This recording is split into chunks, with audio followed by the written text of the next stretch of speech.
ஒரு வாரத்திற்கு முன்னால் திருச்செந்தூர் கடலில் நடந்த உண்மை சம்பவம் இது. ஆனால் இன்றளவும் கூட இந்த சம்பவமானது இணையதளத்தில் வைரலாகி வருகின்றது. அப்படி ஒரு மிகப்பெரிய சம்பவம் இது. அப்படி என்னதான் நடந்தது? திண்டுக்கல்லில் இருந்து ஒரு குடும்பம் நேரம் சரியில்லாத காரணத்தால் திருச்செந்தூர் கோவிலுக்கு சாமி கும்பிட வந்திருந்தார்கள். அந்த பெண்ணின் பெயர்தான் அங்கையர்கண்ணி. அவருடைய கணவன் மதுசூதனன்.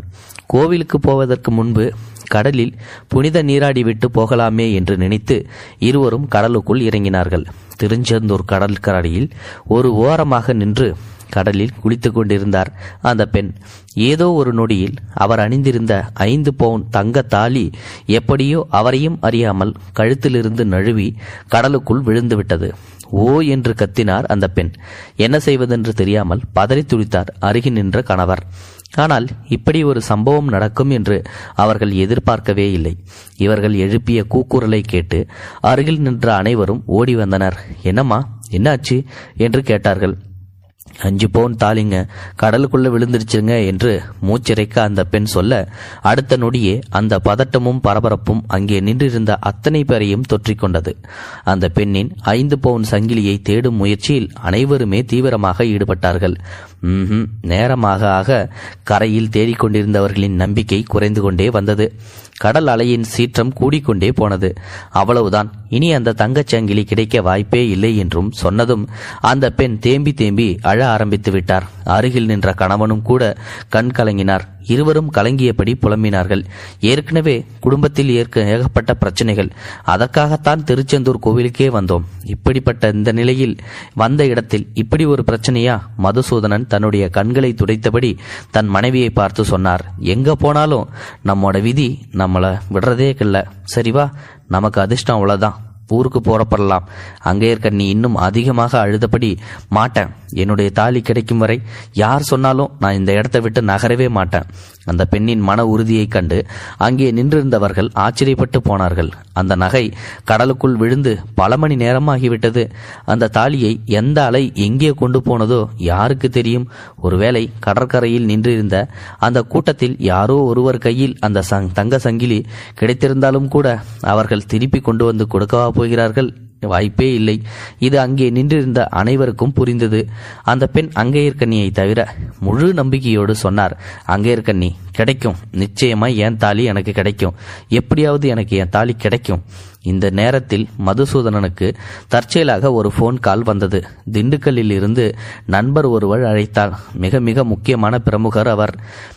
அவரிடம் மதுசூதனன் தான் திருச்செந்தூர் வந்திருப்பதாகவும் இங்கே தனக்கு ஏற்பட்டிருக்கும் இக்கட்டான சூழ்நிலையையும் எடுத்துச் சொன்னார். விஷயத்தை முழுவதும் கேட்ட நண்பர், ஒன்று செய்யுங்கள் மதுசூதனன், நேரடியாக போலீஸ் ஸ்டேஷன் போய் புகார் செய்யுங்கள். தேவைப்பட்டால் என்னுடைய பெயரையும் சொல்லுங்கள், எனக்கு அங்கே தெரிந்தவர்கள் இருக்கிறார்கள். அடுத்த நிமிடமே காவல் நிலையம் போனார் மதுசூதனன். விஷயத்தை கேள்விப்பட்ட போலீசார் கடற்கரைக்கு விரைந்து வந்தார்கள். உடனடியாக கடலில் சிப்பி சேகரிக்கும் தொழிலை செய்யும் ஆட்களை வரவழைத்தார்கள். சுமார் 50 பேர் முழு மூச்சாக கடலில் இறங்கி தேட ஆரம்பித்தார்கள். அந்த பெண் அங்கையர்கண்ணி கடற்கரை ஓரமாக நின்று கைகளை குவித்து கண்ணீர் வடித்தபடி முருகனுக்கு எத்தனை பெயர்கள் உண்டோ அத்தனை பெயரையும் சொல்லி மனமுருக வேண்டிக் கொண்டிருந்தார். கார்த்திகேயா, சரவணா, வேல்முருகா, கந்தா, கதிர்வேலா, இப்படி எண்ணற்ற பெயர்கள் உண்டு முருகனுக்கு. அந்த முருகரை எப்படியாவது என் தங்கச்சங்கிலியை கொண்டு வந்து சேர்த்துவிடு முருகா என்று மனமுருகி வேண்டிக் கொண்டிருந்தார். இடைவிடாமல் முருகனின் பெயர்களை உச்சரித்துக் கொண்டிருந்த அந்த பெண்ணின் குரலை மிஞ்சும் விதமாக உரத்த குரலில் கத்தினார் ஒருவர். கிடைச்சிடுச்சு, நகை கிடைச்சிடுச்சு.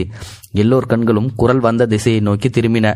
கையில் அந்த 5 பவுன் தங்கச்சங்கிலியை உயர்த்தி பிடித்தபடி கொண்டு கடலில் இருந்து கடற்கரையை நோக்கி ஒருவர் ஓடி வந்தார். பளிச்சென அவரின் கையில் மின்னியது அந்த பெண்ணின் தாலி. பேச முடியாமல் அந்த பெண்ணின் குரல் உடைந்தே போனது. நன்றி, நன்றி, நன்றி என்று திரும்ப திரும்ப சொல்லி கண்ணீர் வடித்துக் கொண்டிருந்தார். காவல்துறையினர் கூட அந்த மனிதருக்கு நன்றி சொன்னார்கள். ஒரு போலீஸ்காரர் கூட அவருக்கு நன்றி சொல்லிவிட்டு அவரிடம் கேட்டார், வெரி குட், எப்படியோ ஒரு வழியா அந்த பொண்ணோட தாலி நகையை தேடி கண்டுபிடிச்சு எடுத்து கொடுத்துட்டீங்க. ஆமா, உங்க பெயர் என்ன? நனைந்திருந்த ஈரத்தலையை துவட்டிக்கொண்டே அந்த மனிதர் அமைதியாக சொன்னார், என் பெயர் சரவணன் என்று. நகையை பறிகொடுத்த அங்கையர்கண்ணியின் கைகளில் அந்த 5 பவுன் தாலி செயின் ஒப்படைக்கப்பட்டது. அந்த கூட்டத்தின் முன்னிலையிலேயே அங்கையர்கண்ணியின் கழுத்தில் அந்த தாலியை கட்டினார் கணவர் மதுசூதனன். கோவிலுக்கு உள்ளே சென்று திருச்செந்தூர் முருகனுக்கு 1 பவுன் தங்கச் சங்கிலியை காணிக்கையாக செலுத்தினார்கள் அந்த குடும்பத்தினர். புன்னகை பூத்த முகத்துடன் அந்த பெண் எல்லோருக்கும் நன்றி சொன்னார். எல்லோருமே ஆனந்தமாக புன்னகைத்தார்கள். திருச்செந்தூர் முருகன் கூட புன்னகைத்த பூத்தபடி எல்லாவற்றையும் பார்த்து கொண்டிருந்தார். இனிமேல் அவர்களுக்கு நல்ல நேரம்தான், எல்லாம் முருகன் செயல். துதிப்போருக்கு வல்வினை போம், துன்பம் போம். இதன் மூலமாகத்தான் சமூக வலைதளங்களில் இன்னமும் வைரலாக பரவலாக பேசப்பட்டு வருகின்றது. இப்பொழுது புரிந்திருக்கும் என்று நினைக்கின்றேன். இந்த வீடியோ பற்றின கருத்துக்களை மறக்காம உங்களோட கமெண்ட் பாக்ஸில் சொல்லுங்க. முடிந்தளவுக்கு இந்த வீடியோ மற்றவங்களுக்கு ஷேர் பண்ணுங்க. கூடவே சேனலை சப்ஸ்கிரைப் பண்ணுங்க. தேங்க்யூ ஃபார் வாட்சிங். இது போன்ற செய்திகளை உடனுக்குடன் நீங்கள் தெரிந்து கொள்ள மறக்காமல் எங்களுடைய சேனலை சப்ஸ்கிரைப் செய்யவும், கூடவே பக்கத்தில் வரும் பெல் ஐக்கானையும் கிளிக் செய்யவும்.